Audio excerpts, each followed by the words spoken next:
The sound of laughter carried across the empty barnyard, but it wasn't the kind of laughter that warms the heart. It was sharp, cruel, echoing through the silence of the farm where 17-year-old Clara had always found her peace. She had grown up quiet, soft-spoken, and kind, a girl who preferred the company of horses and open skies to the shallow chatter of her classmates. But that quietness, that gentleness, had painted a target on her back. Clara never told anyone, not even her uncle who raised her, that she dreaded school each day. She kept her head down, her books close, and her dreams closer. But bullies always notice the ones who don't fight back. And one fateful afternoon, they decided to take their cruelty to a level Clara never imagined. A group of girls cornered her in the locker room after class. Their voices dripped with mockery, taunting her clothes, her silence, and the braid she always wore down her back. Before Clara could escape, strong hands pinned her, and the buzzing of clippers filled the room. Her screams were drowned out by their laughter as her long braid fell to the floor. When it was over, Clara stared at her reflection, her hair gone, her scalp raw and burning. She didn't cry in front of them.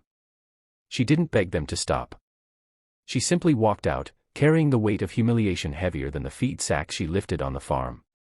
But inside, something had cracked. That night, Clara sat under the stars by the old oak tree where her parents once taught her the value of dignity and patience before they passed away. She touched her bare head, feeling both vulnerable and strangely free.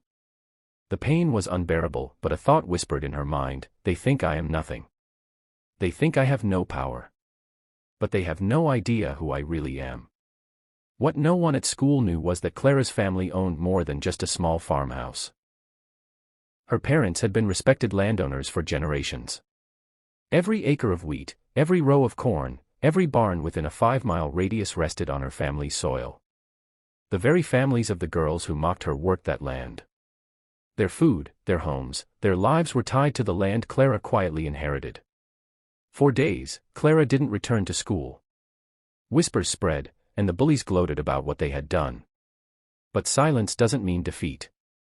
Clara wasn't plotting revenge, she was finding her voice. Her uncle encouraged her, reminding her of her parents' legacy. "This land isn't just dirt, Clara," he said. "It's strength. It's who we are. They don't see it yet, but you're stronger than they'll ever know." When Clara finally returned to school, heads turned. Her hair was gone, but her posture was unshaken. She wore no hat, no wig, nothing to hide what they had done. Her bare head glistened under the hallway lights, a silent statement of resilience. Some laughed again, but others fell silent, sensing something different in her eyes, a quiet fire. Then came the turning point. At the annual Harvest Festival, the entire town gathered on the fairgrounds. Families celebrated the crops, shared meals, and honored the land that sustained them. Clara stood on stage, introduced by the mayor. Few knew she had been chosen to speak on behalf of the landowners this year. When her name was called, the crowd hushed. She stepped forward, head bare, voice steady. "My parents taught me that land is not just soil, it is responsibility. It feeds us, shelters us, and binds us together as a community. My family has cared for this land for generations, and I promise to continue that legacy with dignity and respect." Gasps rippled through the crowd. The bullies froze, their faces draining of color as the truth sank in. The quiet girl they mocked, the one they stripped of hair and dignity, was the heir to the very ground their families relied on to survive. Suddenly, the power dynamic shifted in a way they could never undo. Afterward, some parents approached Clara with shame in their eyes. Apologies were whispered. The girls who humiliated her couldn't even meet her gaze. Clara didn't seek vengeance, she didn't need to.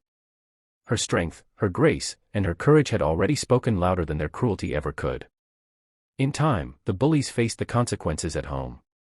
Their families, embarrassed and regretful, forced them to work harder on the farms, reminding them daily that their survival depended on the girl they had tried to break. But Clara never rubbed their shame in their faces. Instead, she lived by her parents' teachings, dignity above revenge. Though the pain of that day never fully vanished, Clara transformed it into strength. Her bare head became a symbol, not of humiliation, but of resilience. She inspired other quiet kids, teaching them that silence does not mean weakness, and that true power comes not from cruelty, but from character. By the next season, Clara's farm thrived, and so did she. The town spoke of her with respect, the way they once spoke of her parents. And when she passed the oak tree at night, she smiled, knowing they would be proud. Because in the end, the bullies took her hair, but they awakened her courage. They thought they had broken her. Instead, they revealed her strength. And Clara never bowed her head again.